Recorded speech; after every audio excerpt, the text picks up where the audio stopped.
आज श्री शिव पुराण कथा का द्वितीय खंड का 7वां अध्याय सुनाती हूँ। ब्रह्मा जी ने कहा, हे नारद, ऐसा कौन सा प्राणी है जो भगवती महामाया के उस अनुपम सुंदर शरीर को देखकर मोहित न हो जाए। उनके दर्शन प्राप्त कर देवता तथा ऋषि मुनि भी मोहित हो जाते हैं। वे अपने मुख चिन्हों से अलंकृत तथा वस्त्राभूषण को धारण किए हुए थी। वे सिंह पर आरूढ़ थी। उनके उस स्वरूप को देखकर मैं अपना मस्तक नीचे झुकाकर उनकी स्तुति करने लगा। उस समय भगवती भवानी ने मुझ पर दया करते हुए कहा, हे ब्राह्मण, तुम जो चाहते हो वर मांग लो। यह सुनकर मैंने पिछली बातों को स्मरण करते हुए कहा, हे मातेश्वरी, रुद्र नामक शिवा अवतार ने मुझसे बहुत ही कटु वचन कहे हैं और व्यर्थ ही धिक्कारा है। अतः आप अवतार लेकर उन्हें बस में कर लें, जिससे वे भी हमारे ही समान गृहस्थ हो जाएं। कृपा कर आप यही वरदान दक्ष प्रजापति को भी दीजिए, क्योंकि इसी अभिलाषा के लिए वह भी आपकी आराधना कर रहा है।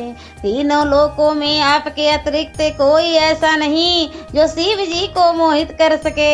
हे नारद, मेरी बात सुनकर भगवती भवानी ने कहा, हे ब्राह्मण, तुम धोखा देकर मुझसे यह क्या मांग रहे हो? इससे तुम्हें क्या लाभ होगा? इस समय तुमने मेरे सामने यह संकट भी उपस्थित कर दिया है कि मैं तुम्हें वरदान न दूं तो वेद का मार्ग नष्ट हो जाएगा।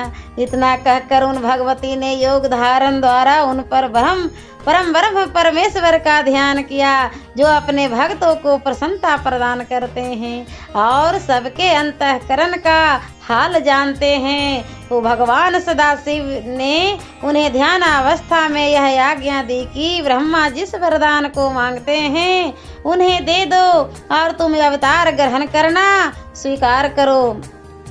हम तुम्हें अत्यंत स्नेह पूर्वक अंगीकार करेंगे तथा ब्रह्मा को इस प्रकार मोहित करेंगे कि उनका संपूर्ण गर्व नष्ट हो जाएगा। परम ब्रह्म की ऐसी आज्ञा पाकर भगवती जगदम्बा ने मुझसे कहा, हे ब्राह्मण, हर रूपी भगवान सदाशिव योगी राज हैं, उन्हें मोहित नहीं किया जा सकता, परंतु तुम्हारी प्रार्थना के अनुसार युक्ति पूर्वक तुम्हारा मनोरथ सिद्ध कर दिया जाएगा। जब तक हर स्त्री को स्वीकार नहीं करेंगे तब तक न तो उन्हें परलोक का फल मिलेगा और न संसार में आनंद ही प्राप्त होगा। अतः मैं उनके निमित्त दक्ष प्रजापति की पुत्री के रूप में स्वयं ही अवतार ग्रहण करूंगी। उस समय शिव जी मुझ पर मोहित होकर मेरे साथ विवाह कर लेंगे। इतना कहकर भगवती महामाया अंतर ध्यान हो गई और मुझे अत्यंत प्रसन्नता प्राप्त हुई। हर हर महादेव। और मैं अगले वीडियो में द्वितीय खंड का 8वां अध्याय सुनाऊंगी।